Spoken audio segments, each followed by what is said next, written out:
What's up, everybody? It's your man, Nicholas Wildstar, candidate for California governor, aka Governor Wildstar, as you can see right here, here on the Black Side of Liberty. I appreciate all my beings of light, art, culture, and knowledge. That's what Black stands for to me. All of my beautiful people out there watching, I appreciate you for jumping into this wonderful conversation we have with an extraordinary guest who I'll be introducing to you more momentarily.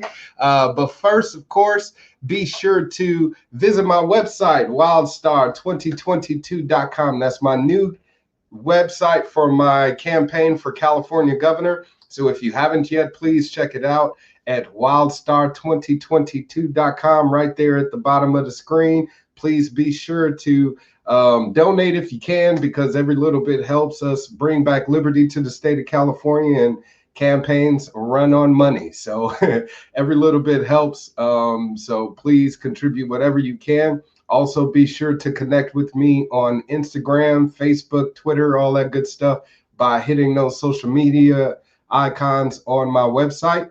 And if you're watching on YouTube, definitely be sure to subscribe. And you know what to do. Definitely share these videos as well, or any others, to help get the message out there. Introduce other people to the liberty movement, and of course, grow our audience so we can keep more people in the know for this revolution. All right. Natural Spirit Beauty, thank you. She said, hey, hello to you. Thank you for being here. And all of you people out there that are watching, please be sure to drop some comments during the broadcast, ask a question, anything like that. I'll be sure to notify my guests of what you're talking about. And as you see, I'm not wearing my mask anymore. If you missed the Black Side of Liberty chat earlier this week, be sure to check that out. But like I said, I definitely want to take an opportunity to introduce you guys to my guest and talk more with him. His name is Darryl Cotton, and he is the founder of 151farms.org. Darryl, thank you for being here on the Black Side of Liberty, my friend. Nick, thank you for having me. It's a pleasure. Appreciate you asking me on. Oh, absolutely. Well, we have a mutual friend who introduced us, and you have an incredible story that I think the people of California need to know about, especially the voters. And hopefully will inspire them to do something different, get away from the two-party system. So, Darryl, if you could, just tell us a bit more about yourself. Who are you?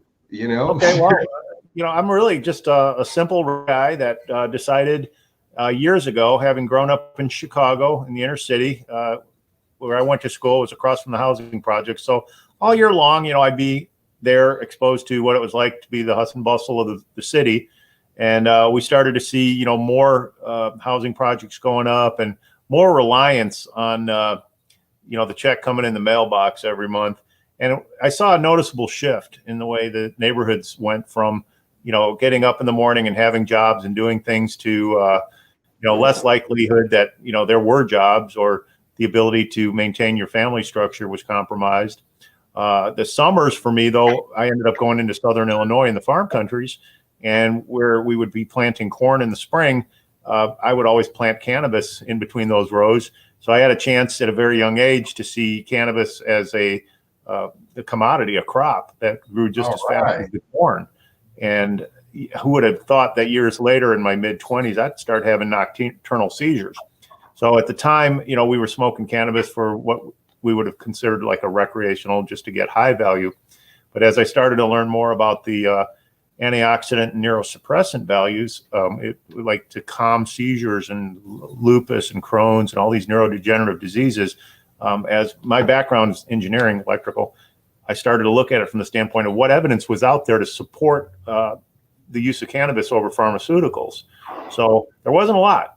We found out under Richard Nixon, he had the Schaefer Commission come back with him after doing a review of cannabis and decided that it warranted more review. And in the 70s and 80s, the mission was to stamp out all drugs, just say no to drugs. And that created these environments where mostly the people of color, Black, brown, and Asian, were being subjected to criminal sentences that the whites weren't. So I knew disparity, I knew unfairness, I knew that this was just a method to suppress a lot of the inner city opportunities.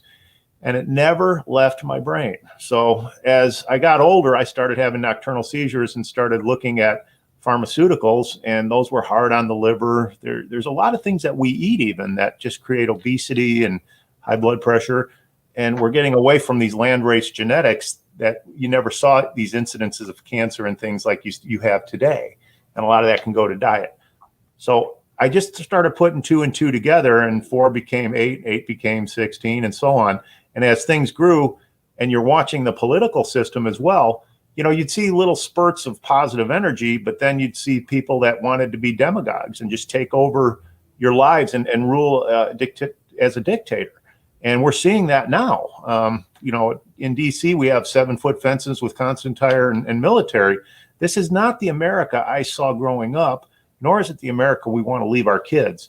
So what I was able to do was come up with a plan that said, I'm going to take control of what little area I have around me. And that became the impetus for my 151 farms. That stands for a pound of cannabis, 5 pounds of food for one community. And if you go on my website, 151farmers.org, you can see where what started out as just kind of like a tableside chat idea that we were all just kind of smoking out and looking at ways we could take control of our lives. It became that. And now what's fascinating about it is it uses fish and a recirculating system of water between the fish and the plants, where the symbiosis is such that, you know, the plants need the fish and the fish need the plants. But we do this on concrete and asphalt. So I think we could reintroduce agricentric skill sets to our inner cities. And now with the advent of more relaxed, shall we say, cannabis laws, you know, these are economic opportunities that I do not want to see anybody miss if they're qualified to do so. You know, it is God's plant, and it works in wonderful, even mysterious ways for medical situations that we might have. But there's an opiate epidemic. There's a lot of reasons we need to get away from synthetic prescription drugs and find a way back into organics when they work. So I don't mean to ramble and go in 10 different directions for you, but essentially that's why I'm here today, my 151 farms. Wonderful. That's an extraordinary, you know, mission that you went ahead and set out to improve the living conditions of the community. You know, you could be selfish and just be focused on being a cannabis grower and, you know, generate some revenue for yourself having that business, but you instead are focusing on this community gardening. And that's what I admire about you too. You recognized a need, and if we just lived in a two-party system, you know, you get a canned package response to today's problems. And with society, you know, we have tens, hundreds, billions of dollars going towards like homelessness. And one of the things about 151 Farms, I didn't see that money getting to the streets. So we started putting in shipping containers and building bunk beds in them, and then giving those people that had a reason, a will to get out of that environment to come out, work on the farms, contribute. They have a place to stay, food. They make a little money. And then at the end of 6 months, they can return back into where they came from or go on to the next farm, you know, and then who knows, they get inspired. This becomes a career. Absolutely. Yeah. And it definitely is a skill that, you know, is then learned and people are able to use as an ability to provide a living for themselves. So it's funny that you bring this up, because that's actually one of the things that I propose to do as a candidate is create more community gardens and do exactly what you're doing, just on a larger scale. So we can actually know how to grow our own foods. I mean, I think it's quite awful that we've gotten so far that we're so reliant upon grocery stores. And the entire, you know, food packaging and manufacturing. It's not sustainable. Yeah, exactly. Especially now with this whole COVID crisis. You realize how, you know, subjected you were, how little protection you had. You know, maybe a week of stored food, but after that, you know, you could be Venezuela. Yeah. And with this whole COVID crisis, it's a possibility that a food shortage could end up being a result of it, because it's almost guaranteed. Exactly. It's almost guaranteed. And it's great that you say that, because I speak with a lot of farmers and they almost see that as being inevitable, but yet you don't see it being spoken much in the mainstream media. or our government officials even taking precautionary steps to, prepare for that. So it's sad that we live in a society to where we're again reliant upon certain manufacturers and producers of food when we have the ability and capability to grow it ourselves. And we should be. It's something we have to hand down generationally. And it's also a way that we reconnect as communities. So 151 is sort of like, the church of ag. I mean, we come together for fish fed, because the fish are an integral part of this. I call it fish fed food, fish fed meds. And as a patient, I want to know that whatever I'm taking in isn't going to be worse than the disease that I'm afflicted with. And you often see that with, genetically modified plants. You see it with the pesticides, the toxicity levels. So with cannabis, I equate it to aspirin a lot of times. We don't know how it works, but it works because there's a broad spectrum of cannabinoids coming together. And essentially, it's relaxing you. It's filling in the endocannabinoid system, your synapses, so that your brain doesn't fire at misdirections, and it's a relaxative effort as you go neurologically. But what I see happening today is there's pharmaceuticals that try to synthesize that and make it a mono synthetic approach or a mono cannabinoid approach. So by just isolating a certain cannabinoid like CBD and saying, well, this will fix this, this, and this, there's not a lot of science to prove that. And when you work the plant in its broad spectrum, there's this unbelievably complex synergy with the plant and how it affects us individually, because everybody's endocannabinoid system is different, that we have to spend more time learning about that. But for right now, it works. It's worked for 50 years that I've been involved with it. And I've seen the benefits to just literally hundreds of patients. So you couple that with organically grown food, and then you start to look at things that we can do to pick up some of the miscues that we have in society. Mm-hmm. And those in power need to take a hard look at this, because it's all about micro farms, more farms, not less. Right. And I literally had a call from the Congo the other day. They like what we're doing because we can grow in the desert. And they're like, well, we can use the Congo River. We can bring fresh water in, stabilize our fish tanks, and then we collect rainwater and we run the pumps on solar. Exactly. And if you can do that, your whole community can be built around it.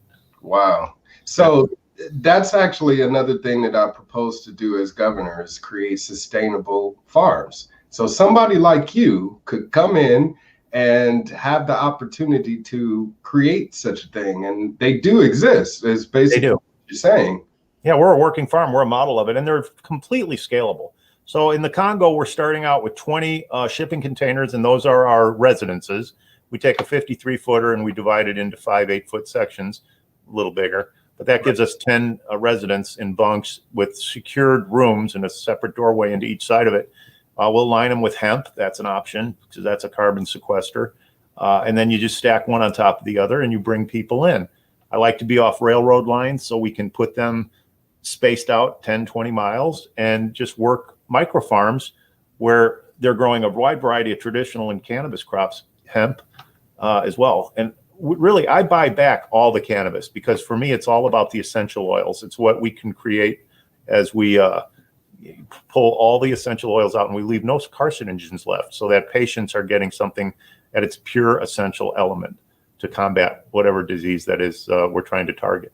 Exactly. So there's medical benefits, of course, in marijuana, and that's what you're speaking of. And a lot of people don't know that cannabis comes in two types, the hemp and the marijuana. So when they hear about cannabis farming, they have a red flag that go up, especially those people that think of it as being a drug and it causing a threat to others in the community.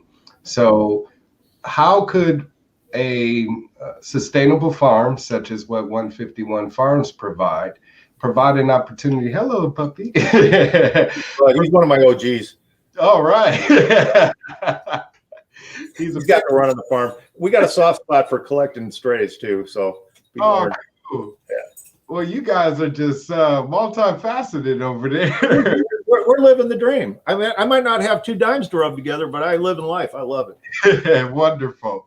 But as I was saying, so what what 151 Farms would do is create that safe space where people have the opportunity to learn about cannabis farming, to learn about farming in general, because you're able to grow fruits and vegetables and microgreens.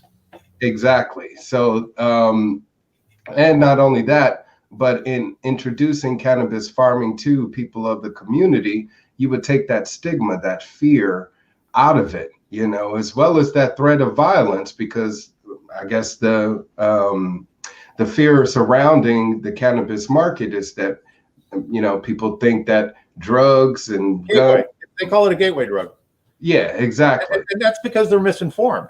So, I mean, you've been around, you know, just because you smoke a joint doesn't mean you're going to be shooting heroin next week. You know, it's really becomes something from within that, you know, you need personally to find a way to exist in your community and for your family and your friends.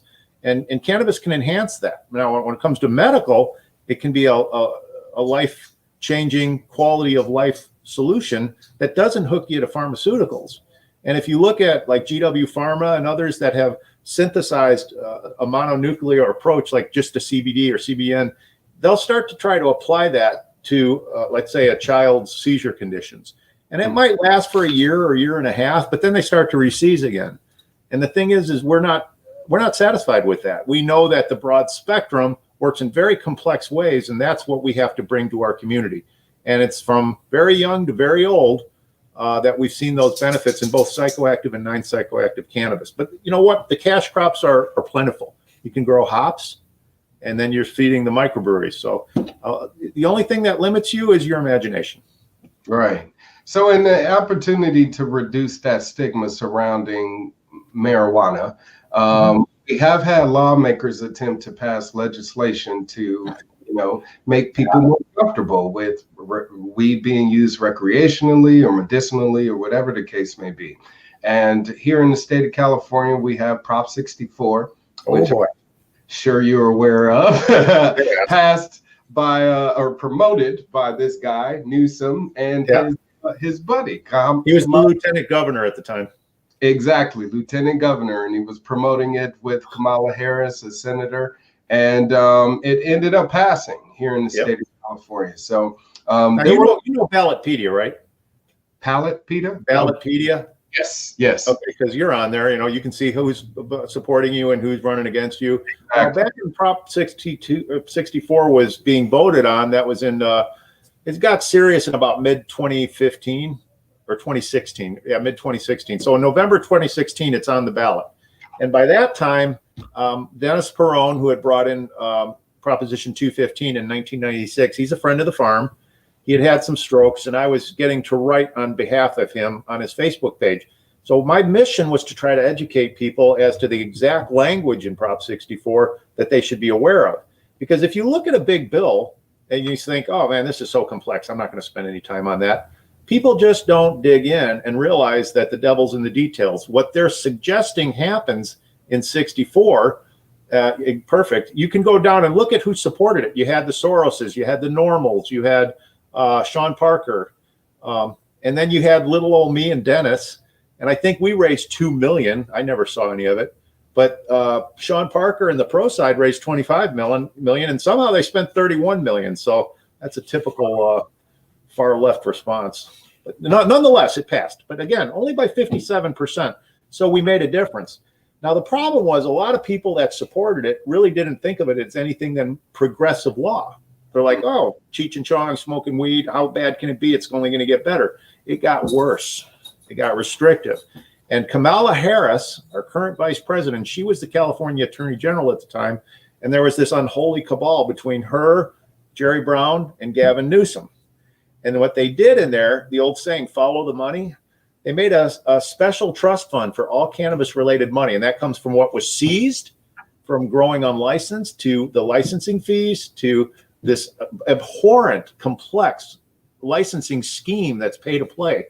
And that's what I'm currently involved with personally, as I'm in federal court, literally suing judges who protect judges. And I call the case Can-Agreed.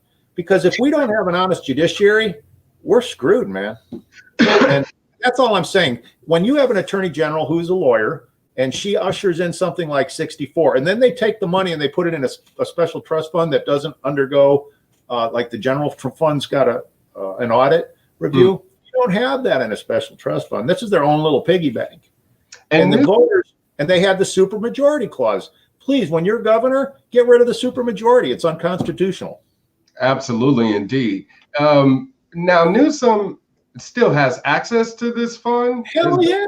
How do you think Kamala got the green light? So now you get into national politics. So I'm not happy with just California anymore. I'm like, I was sounding the alarm back in 64, and I still have no more on 64. If you go to that website, I still have what's called the attorney's corner, because I blame lawyers and lobbyists. When these guys get together, they're having $1,000 lunches and in their $2,000 suits and $500 haircuts, and that's coming on our backs. So they're making laws that, one, they're hurting the minority community big time, because you have social equity, and up in LA you got Kat Packer, who's the Canazar. Have you ran into her? No, I have not. Okay, so all permits go through her, and if you look at Garcetti, the mayor, and then the city councilman for 25 years, which is I think it's Louis Huszar, the FBI just arrested him for pay to play. So what they'll do is they'll have one property like mine that's eligible based on setbacks, conditional use permits for one of these cannabis licenses. They're valued at $9 million a year on the low end. All right, got it? Okay, and then you get a 10-year deal, so that's a $90 million of gross. Okay. Wow. Now, let's not talk net, because when you talk net, you got to take into consideration it's still federally illegal, and IRS ADE makes you send about 80% of every dollar to Washington. Obviously, they know how to spend your fucking money better than we do, right? Yeah, you're right. Yeah, right. Yeah, no, but if it would be laughable if it wasn't so serious. So what Kamala's done is she's taken 64, which we now all know, and even the people that supported it, the Snoops and the Goat Whoopies and everybody, would say, yeah, it was a mess. Why didn't we listen? Well, because it wasn't, what I'm telling you is taking 45 minutes on your show, but this isn't an elevator pitch. I mean, if they think about people that are just going to enjoy weed on a recreational basis, then they're losing the three fundamentals of medical: repair, relief, prevention. All medicines do that. Cannabis can do 1, 2, or 3. So why deny cannabis as a medical value when there's no difference in the plant between medical and recreational? You just want to control our Second Amendment rights. We can't have a gun if we're medical. That's unconstitutional. I mean, it's one thing after another. But Miss Harris, bless her little heart, she's in D.C. right now pushing the MORE Act. For who? Boris Jordan. He owns Curaleaf. He's a Russian oligarch, a billionaire. All right. So she's dancing on those strings. And I'm here to tell you, we're not happy. We've started a PAC. I'll be able to start talking about it on Tuesday. All right. But we're going after some of the large cannabis advocacy groups that are nothing more than shells to help lawyers get rich.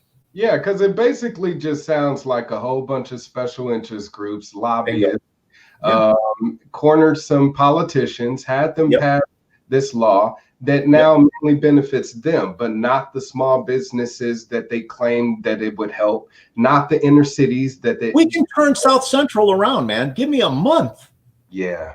So Garcetti is criminal. I know the FBI picked up and walked. He gave him the perp walk on Huszar. He's off the city council. But we have the same thing in San Diego. Our old mayor Faulkner, I know he was involved in some pay to play. I'm not afraid to call him out on it, because I literally went to his office to try to make sure a widow who had been ripped off in their scheme, he wouldn't even come out of his office and talk to her. He wouldn't send her an email, nothing. Wow. And Governor, he's a Republican. I'm like, you obviously didn't listen to Nick Wildstar's programs. Not at all. And they're not listening to people like you. And you apparently are someone that is very well experienced in the cannabis industry, as a business person yourself, as well as, someone is an enthusiast of sorts. And how can we fix things, Nick? I think at the executive and the legislative level, there's a lot of work to be done. But in my opinion, it's the judiciary. Because right now, you've got Biden signed in 48, I believe, executive laws. Is that what they call them? Executive orders. So how can you do that when you control the Senate and the Congress? Where is people, for the people, by the people? Where are we getting that? These are our tax dollars. 50% or better of our gross is going to DC or Sacramento. What are we getting for that? Right. Yeah, that's actually what I wanted to ask you next, is because you having dealt with the government on such a level, you've actually experienced some blowback, and now you're with the case yourself. So they know not to come after me because it's considered retaliation now, and I have civil rights violations. I will say this: there's a young lady in Trenton, New Jersey, that is a co-founder of an organization we're starting as a PAC, and we're just calling them out because if you spend your hard-earned money thinking you're going to have meaningful legislative change, and the group is actually using that money irresponsibly, and it's not going for the change, and then it has to be bundled up with an initiative that's got so many detrimental elements to it, that just means, yeah, that's a good picture right there. That just means we, the people, are not being served properly. The lobbyists are. So justice lost. I basically protest from 11 to 1 every day in front of the state and federal courthouse. The guy in the middle with his finger on his chin, he's the Chief Justice of the Ninth Circuit. So the federal courts are, broken up into districts, and the Ninth Circuit is one of the biggest. It includes Arizona, Washington State, Oregon, California, Hawaii. Wow. Nevada. Yeah, it's big. He is the Chief Justice of that. Now, he's responsible for the woman on the bottom left, who's a federal court judge, Bashant, here in San Diego. Okay. And that happy-looking guy on the right, he's a Superior Court judge who I have had to wrestle for 2 years in state court. So what judges do when they screw up, and God bless him, that's that guy on the right, his name's Woolfield, he took what would have been a Lawyer 101 rookie mistake. It was a sham lawsuit. It was easily seen as a sham lawsuit. And he took it all the way to trial. He didn't kick it out. He kept giving the other side the green light. And I'm a pro se, that means self-represented. On occasions, I'd have enough money put together for a lawyer. But the case was so obviously ready to be thrown out and never did. They went to a jury trial, and the jury was also buffaloed. And they gave him an award for $260,000. Now, this all comes down to my property, which is eligible for a conditional use permit or a cannabis dispensary. And the thing is that when the city gets in bed with somebody, I don't care if there's 20 people bidding on that property to get it licensed. They're all paying their money. They know in advance who's going to get it. And that goes for LA, San Francisco, all the Inland Empire. So California is a mess, my good sir. And we can take cannabis as the flag we plant on the hill of democracy. We'll start cleaning it up with that because it's systemic. To make a long story short, I end up in federal court, and now I will be going most likely to the Supreme Court because judges are given absolute immunity, and that's not right. If you're corrupt, if you're stupid, that's one thing.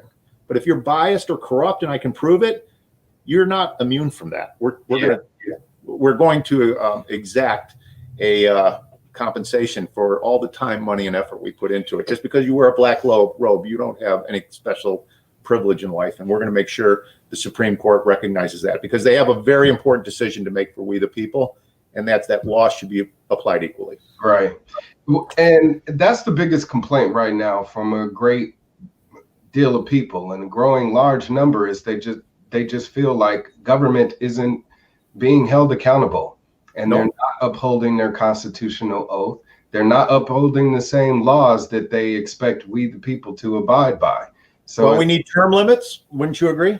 Oh yes, of course. All right, so let's get term limits. Let's reinstate posse comitatus. Let's re-energize our inner cities, our communities, because by breaking this up, COVID did that. So what COVID proved to me is that those that would wear a mask are politically correct. There wasn't enough science to support it.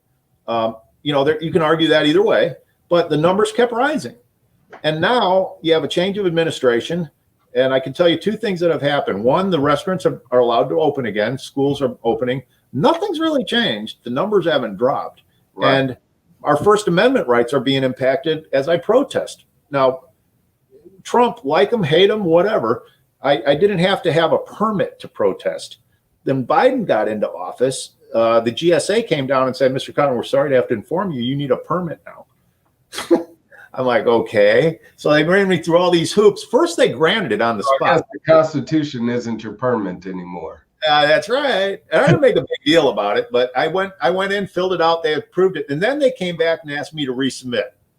And it's like, so you're telling me, because I told them, if you don't give me a permit or you prevent me from exercising free speech, I am suing you. And this is a nice guy. I won't even mention his name, but he's like, I don't want to get caught up in this. I'm just following orders. That's all I had to hear, Nick. So what is this whole we're just following orders, especially when, again, they're acting outside of law? You know, they're acting under the color of law to make us feel as if there's some legality to what they're doing, when really there's none. I myself, I'm actually dealing with a case, a traffic case, disputed it all the way to federal court, was told by the federal judge that, was told because I was arguing jurisdiction. Is there racial connotations to this? Was that? Were there any racial connotations to this? No, I just got pulled over for a speeding ticket, and I wanted to challenge it, you know? Yeah, 80's 80, no matter what color you are. Yeah. So I challenged this ticket, and I'm taking it all the way to federal court because I'm asking the judge to prove jurisdiction over the matter. So you're challenging jurisdiction? Yeah, because I feel like, of course, with me being a carriage transporter, not a vehicle operator, you know, the legalese, arguing that sort of stuff in court. I love it. To say that I'm exercising my right to travel. I had no reason to be pulled unimpeded. Yeah, I agree. Exactly. And there's some cases that have swung on that. Yeah, indeed. It's just a matter of making that happen here in California and, you know, putting it into practice in your own element, you know, with your especially when you got a podcast and be talking about this, they're like, oh no, we can't have that. Oh yeah, exactly. I'll get to that next. But yeah, so I challenge it all the way to federal court. The federal judge responds back that the judge has judicial immunity. And that there you go. So they've got three different types. They've got prospective, qualified, and absolute. Mm-hmm. So you can literally be a judge and decide that you don't like that particular party and go shoot them, and his estate can't charge you criminally because you have absolute immunity. Seriously, that's a broad overstatement, but it is nonetheless what they're eligible for. So all I'm saying is that the Supreme Court used to have an argument that, well, if any time a party's unsatisfied, they're going to just sue us personally, and we're going to be bombarded with all these frivolous lawsuits. And my response to that is, so what? You throw them out, you know, but don't tell me because 1 out of every 100 cases is legitimately showing your corruption that I don't have an avenue for recovery. Mm-hmm. That, my friend, is unconstitutional. Absolutely. And that's what we're going to go to the Supreme Court with it. It's very eye-opening, I must say, to also see a white man complain about the injustices of our criminal justice system and how unfair it is, because again, in the mainstream media and how it's portrayed through through the major media outlets. Just look at the prison industrial complex. 80% of the convictions are, Black, Latino, and Asian male. Right. But they don't want to pay attention to the facts. And when someone like you steps up to the plate. Where do you find the problem there? I think a lot of it is that the so-called leaders of certain minority groups, a lot of them are bought and paid for. Let's face it. They're not really working on behalf of the actual neighborhoods. And I've had plenty come and tell me that too. They got their thumb on the scale, and that's not good, because take a 20-year-old man, put him in prison for 10 years. By the time he's 30, he could still get out and make a life for himself. But by that time, he's lost 10 years, and he's not had the education and the outer world experience. He's at a decided disadvantage, and in all likelihood, he's going to end up back in prison. And that's where the society has to support him. I think we need a safety net, and I think that safety net is more gardens, not less. Yes, exactly. And I'm with you on that, which is why I would like to push for decriminalization once elected, so we can get all of these laws that prohibit us off of the books and allow. Oregon just went all legal. So you can have psilocybin, meth, whatever you want. Mm-hmm. And there's other countries that have adopted that too. And then you have other issues such as the addictive values, and you have to treat addictions, but it's not criminal, and then it frees up a lot of law enforcement. Exactly. And a lot of people don't pay attention to that as well. It's like we can have a safer community if our police officers were to shift their focus away from policing for profit, which is basically what pulling someone over and arresting them for possession. Yeah, policing for profit. I like that. So what's your position on our tax rates? I mean, where are we at right now? 13% or something like that in California? 16. You talking about marijuana? No, I'm talking about just personal income tax. I mean, people are leaving. Texas and Nevada are picking up a lot of new relocates. So what do we do to keep people here? Well, my proposal, of course, is to get rid of taxes. I mean, they're killing all of these industries and they're killing people's income. You know, right now they need that more than anything, especially those people that have lost their jobs. They're holding on to whatever bit of money that they can. So the best way to get the economy stimulated is allow people to keep more money in their pockets. You know? I completely agree. So how does the government function then, in your opinion? Where does the revenue come from? Well, I believe that we can simplify our tax code. We can eliminate the state tax income. We can eliminate the property taxes and every other sorts of service tax. But if we just limit it to one flat consumption tax, which I would say, which in this case would be the sales tax. There you go. Flatten that to 7% across the board, no additional on top of anything. But now, because even with certain products like marijuana, you go to certain cities and certain counties and the tax is higher. Why is that? Right. Well, yeah. Yeah. So if we cut out all of these taxes and, of course, eliminate the amount of costs, spending that the government does. Right now, the majority of our state officials get paid six-figure salaries of $200. They're making careers out of it. Yeah. I mean, I'm offering to take the job as governor for $60,000 a year. With me, I can live on that. And as a public official, as a public servant, to me, that's more than enough money to be given to, provide a living for myself. Now, if you want more money than that and you want to be a millionaire, you shouldn't be in public service, No, what you're doing is you're selling the office. Exactly. You're selling the office. So I love your idea for flat tax. I love you. Well, I call it consumption-based point of sale. So that puts the government on the same foothold as the business person and the consumer. So if I go and buy $1,000 television, I know that I'm going to spend $150 in taxes, but that's because I've chose to buy it.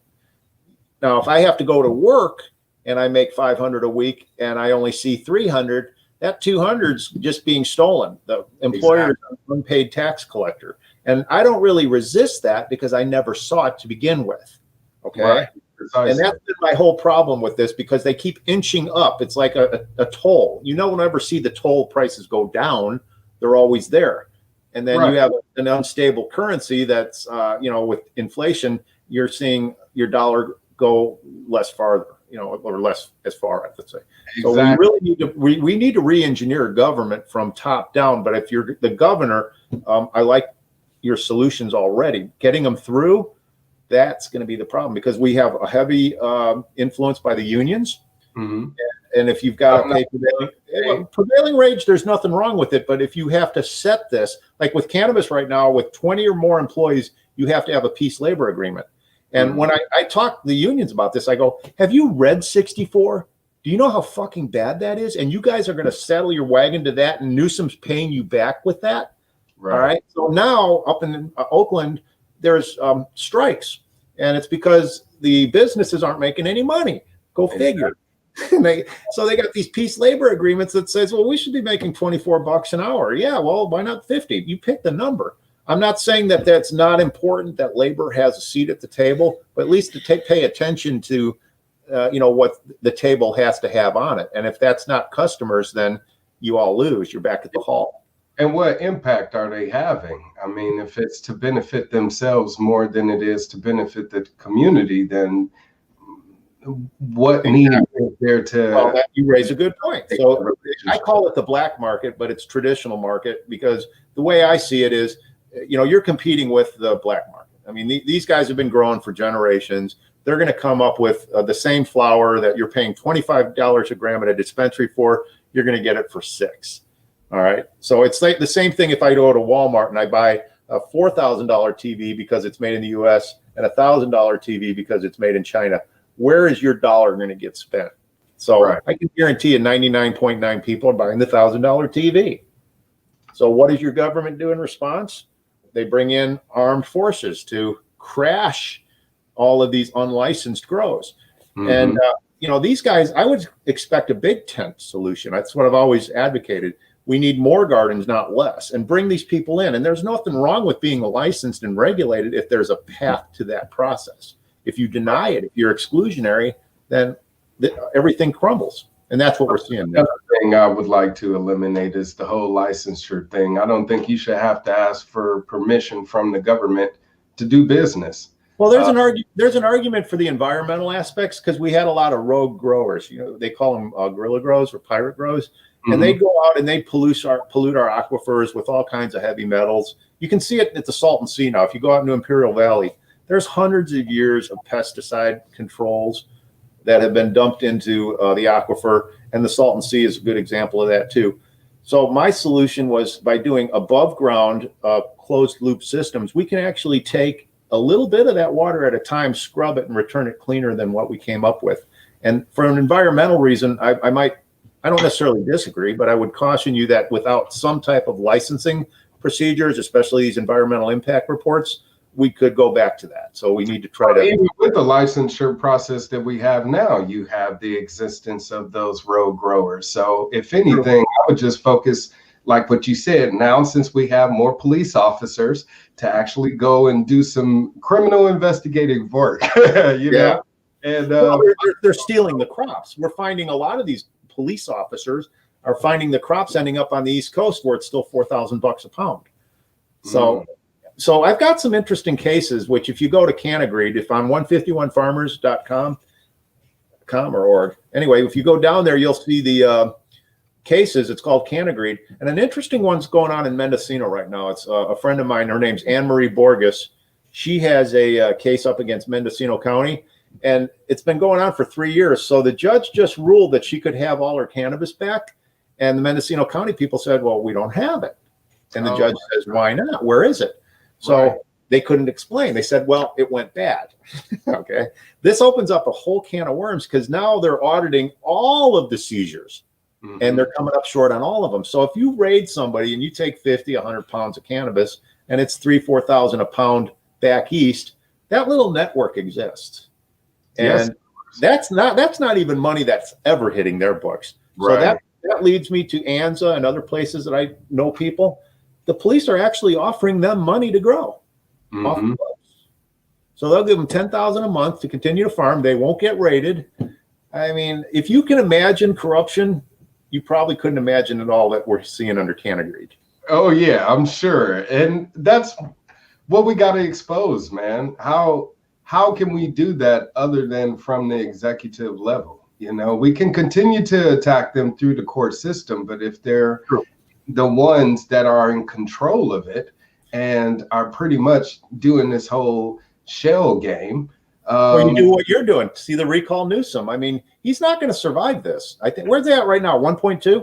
How many people? We're trucking here, almost at 1.5, and that's all that's required. When's D-Day? When's drop dead? March 1st? March 17th. Oh, you got plenty of time, brother. Exactly. So who's your toughest competition right now? Is it right now your former mayor? Yeah, Faulkner. So I'll help you punch a few holes in that. We'll have to do it offline. I would love to, absolutely. But he's the only one. I mean, once I get some money in my pocket to be able to cover the, filing fees and all of that good stuff, it's on. And how much did you raise? 10,000.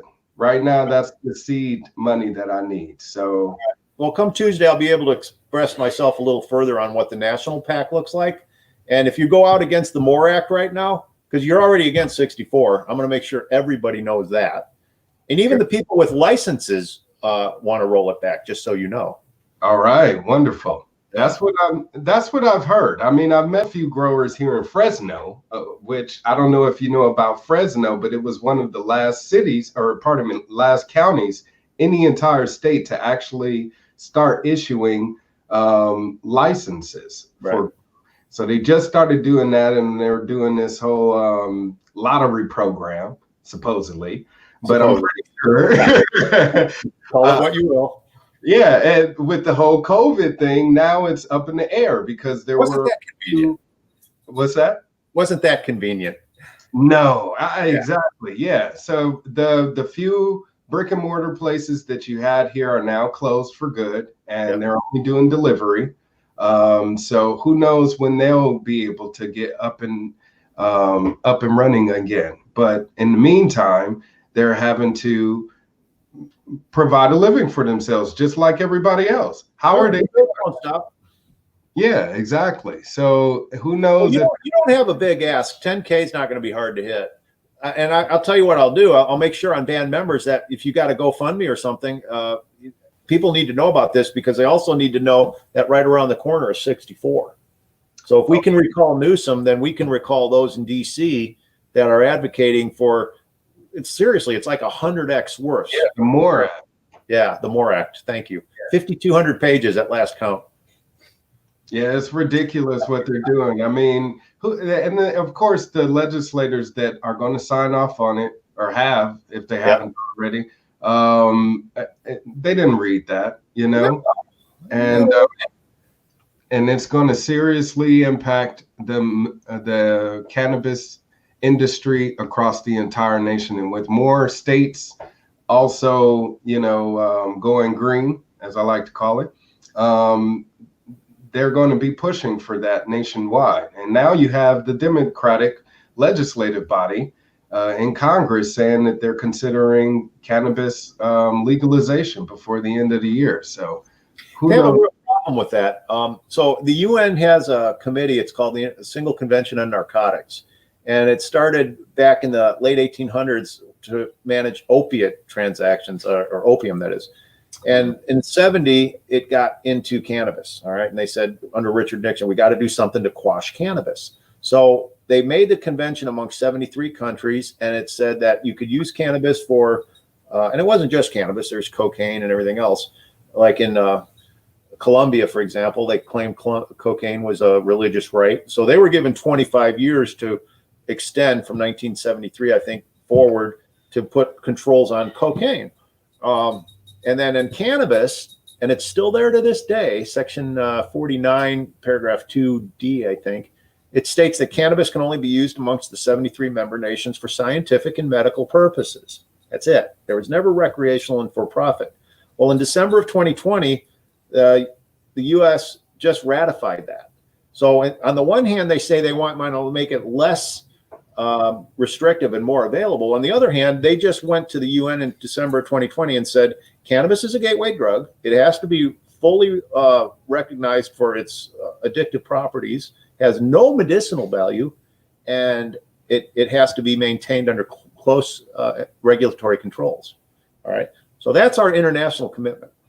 Now, if you look at what's called the Supremacy Clause and, what law trumps the other, the higher the law, the more authority it has. And international law has more authority than federal law. Federal law has more authority than state law, and so on. Right. This is the problem. Kamala Harris was our AG in California, and she was thumbing her nose, issuing a 10th Amendment assertion that she could handle immigration and cannabis in her state, that they didn't have to abide by federal law. Well, now she's the vice president. Right. And what will she do when Texas wants to secede, for example? And they're asserting a 10th Amendment clause or right. Yeah. It's a problem. So here's how I clear it all up. You want to hear what I do? Point to the United Nations. What is your commitment internationally? Yeah. And it's clear. I mean, literally, it's 2 paragraphs. It's as clear as day. It's not 5,200 pages. It says it's going to be held under tight regulations. And if that's the case, then we go back to medical, we go back to nonprofit. All right. And you go back to what Dennis Perone gave us in 1996, or what was it? Yeah, 1996. It goes back that far, 25 years. Yeah, I think my man Yeshu in here, he said a community startup called the People's Dispensary still can't get theirs rolling, and they are structured as a community equity program. Where's that? I'm not sure where it is, but I think I forgot LA? California's program. But yeah, California has the same thing under Prop 64, where it supposedly puts that money back into the inner city. And we're not seeing that happen. Nope. We're not seeing any type of development. Said this in Fresno.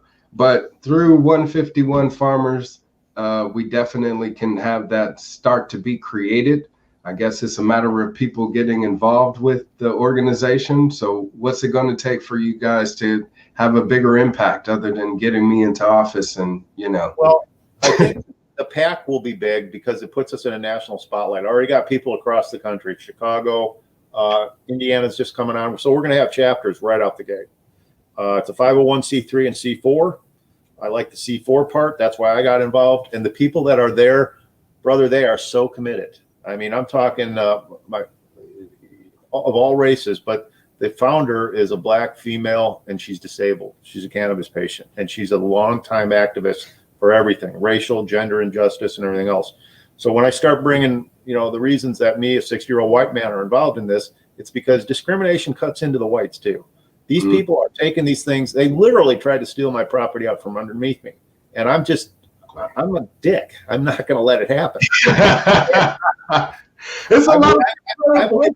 I'd rather die on my feet than my knees. Woo! That's what I like to hear. That's a man for you right there of integrity. We need more people like you, I tell you, because they are short in quantity. And unfortunately, I think that's what's happening right now with our government is people are just rolling over to their authority, whether it's, they feel powerless.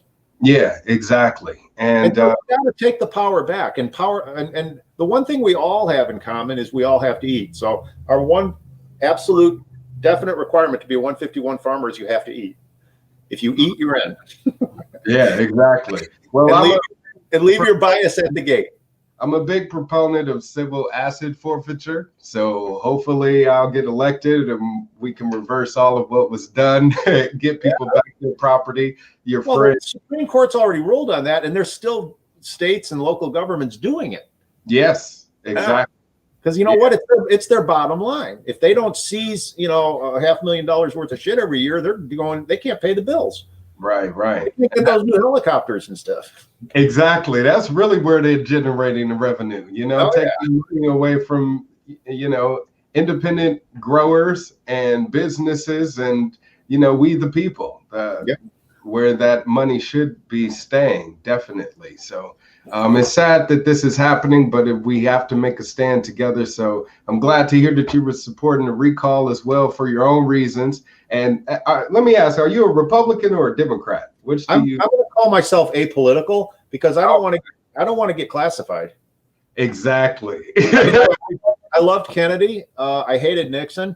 I saw Reagan did a lot of positive things. He got the Berlin Wall down. I like when you start talking about walls and immigration, that's the reason you're put into DC to protect this country. And if you're doing things that can do that and do it civilly and, compassionately, then you're doing your job. But if you're beholden to all these organizations to get into office and then you're there and your hands are tied, we the people are not being served. Right. That's what's happening right now with the political party tribalism. Is it's political party and their policies over people. And I'm choosing to go off on a limb here. I'm running as a libertarian Republican. I'm running as a Republican, not on a Republican platform. But you got a lot of rhinos, man. What's that? You got rhinos. The party's divided. Oh yeah, exactly. And they are divided because they aren't settled on principle. And unfortunately, the Republican Party right now has gotten very far away from the principles. and ideas that they used to support. They used to be the party of immigration. They used to be the party of smaller government. They used to be the party of no taxation, yet without representation. Yet that's exactly what they support to this day. So if a Republican were to ever win in the state of California, they got to be talking about the things that I'm talking about. And well, we got to get you in front of the right people, and exactly. Yeah. And I'll tell you, if the right Democrat or Republican came along, they're always worth listening to. But if you're so beholden to those special interests that got you there, I know your hands are tied. So if a term limit's available, we should have it. We should make it if it's something that's important to the people. And let's see if we can't get our country back. Exactly. Well, Darryl, thank you again for being here on the Black Side of Liberty. I don't want to hold you too long, but please, everyone out there, visit his website, 151farmers.org. You can see it right here. Find out more about the organization and how you can get involved, right? You definitely can do that. And we'll get together next week too. We've got a major announcement to go. Yeah, that's my no more. So what we did there is those are celebrities and politicians and so on. As you scroll through, 95% of those messages are they're basically advocating cannabis for medical use. So there's really no reason to look at where you wanted to go with this from the point of making it more accessible under recreational.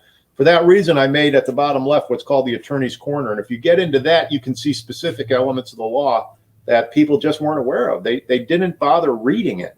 So we ask attorneys to answer this question. And got news for you, bless their little hearts, none of them will. We'll see how many will.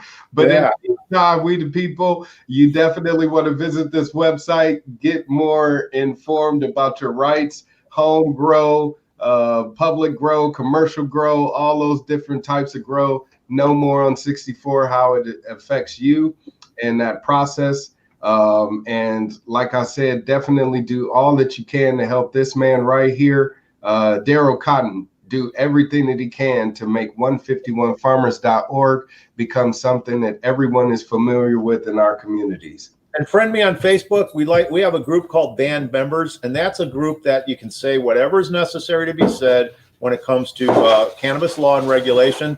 But we find ourselves talking more on a political broad spectrum. And Governor Wildstar, this is exactly where we need to hear from you. Oh, pleasure. I definitely got to drop in there sometime soon, man. You got it. I'll look forward to it. Thanks to you and your listeners, and I look forward to hearing from you soon. You got it, brother. You take care until next time. Peace. All right. Bye-bye.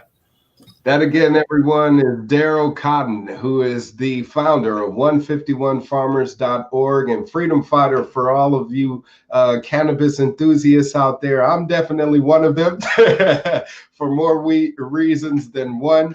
But the first reason being freedom of, choice. We, the people, should have the choice to do whatever we want to do with our own bodies. And that includes being in possession of marijuana, growing it, smoking it, eating it, selling it, whatever the case may be. Using it to build homes, what we can do with hemp and use its oil to power those homes or automobiles even. There's so many different uses that we can cultivate from it. But first, we got to be serious about getting government out of that innovation and allowing we the people to be the creators of it so we can continue to flourish and thrive once more. So please, again, check out Darryl Cotton right there, 151farmers.org, or know more on 64.org to find out about Prop 64 and then how it impacts you here in California. And of course, all of you people out there, definitely be sure to check out the website, recallgavin2020.com. As I told you guys, we are attempting to recall our governor, get him out of office right now. So visit recallgavin2020.com. You can see it right here behind me. Print out that petition, sign it, send it in as soon as possible. You see this meter right here. We only need 1.5 million to get to get this recall going. So we just passed 1.4 million. More than 1.4 million now signed petitions. So we're almost there. We only need another 100,000 more to go, 100,000 more signatures. So please be sure to sign that petition, send it in ASAP, share it to urban libertarians. Thank you so much, Albert. I appreciate it. Much love to the urban libertarians and all of you libertarians, Democrats, Republicans, apolitical people, no party preference, all you Green Party folks, just whatever political party preference, whatever the case. I appreciate all of you guys for being here, watching, and being involved in this recall as well. Right here. There we go. Hold on. Right there. Because the mainstream media is trying to make it sound like only the far right and Trump supporters out here in California are promoting the recall. That is not true. Not everyone involved is a white supremacist. Obviously, I'm not that at all. So let's change the narrative by, again, getting everyone in our community informed about the recall and involved by signing that petition today. Okay. And in the meantime, you want to also visit my website, wildstar2022.com. As you can see, it's scrolling right there at the bottom of the screen. When you come onto my page, you will see this pledge card. Please be sure to fill that out and send that in as well if you want to get involved with the campaign. I am looking for volunteers, people to help out with social media. Since Facebook does not allow political ads anymore, it's hard to get the word out there. So word of mouth is going to be my main tool for social media. So if the more bodies that I have in helping in that, the better. I don't want to have to pay thousands of dollars like these other guys, these major candidates, quote unquote, that have hundreds of thousands of followers on Instagram and Twitter and Facebook and all of that shit, but they're all bought and paid for. They're all bots, you know. I don't want to have to do that. I like the organic growth, and with people out there like you helping spread the word, that definitely increases those numbers organically. So get involved with the campaign by signing and filling out one of these pledge cards today. And like I said, check out my website, wildstar2022.com. Right here, you can find out more about my platform, what I'd like to do for California, including a little bit of what I was talking about here on my show with Darryl Cotton with my Gold New Deal and, shifting to a resource-based economy, starting first with community gardens and us being able to grow our own food in our own communities and being able to sell that and generate some profits and revenue from it. And that's how it can happen right here in the state of California with my Gold New Deal that you can find again on my platform, on my website, wildstar2022.com. And if you like what I'm talking about, definitely be sure to click this donate button, make a contribution today. You can see that right there down at the bottom of the screen as well. Donate today at wildstar2022.com. Click that donate button. I'm asking for $22, $22 for 2022. If not, I'll be using that money sooner to get Newsom out of office in this recall election whenever that gets scheduled, because that's going to be happening soon. And I want to be sure that I have all the money in the bank to make sure that I can cover the filing fees. I think it's like $5,000 plus just to get my name on the ballot. Okay, I don't have that money to spend freely.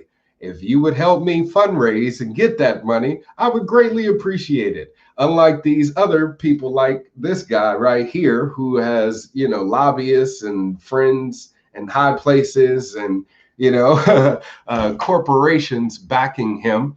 I don't. I'm a grassroots candidate, and everything that I'm going to be able to do, the impact that I'm going to be able to have as a candidate is going to be funded by people like you. And my man, Darryl Cotton, who said he's going to get this this PAC going. If you know any PACs out there, independent PACs, definitely turn them on to me as well and let them know I am the best candidate for them to support with their political dollars, put them to use with Wildstar for governor. All right.